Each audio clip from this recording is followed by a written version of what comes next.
What is up guys, Dan on this side. So in this video, I'm going to show you how to integrate Microsoft Outlook with Zapier. So first you need to head over to the Zapier's website and then log in with the Zapier account.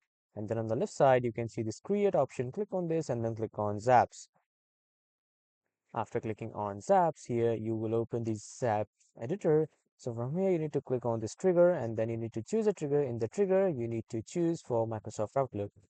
After that, you need to select an event. So to choose an event, you need to click on this choose an event and then let's say I am creating a calendar event start. So when I click this, this is the trigger event. After that, I just need to sign in with my Microsoft Outlook account to integrate it with Zapier. After that, when I have signed up with my Outlook account, I will choose an action. So when the trigger is created, what is the action? So I'll choose an action and let's say I have created a calendar event. So I'll choose Google Calendar for it. So whenever a calendar event is created, it will get stored and it will create a new event in Google Calendar. So from here in the choose event, I will click on this create calendar, and after that, I will just simply sign in with my Google Calendar account to integrate it with Zapier.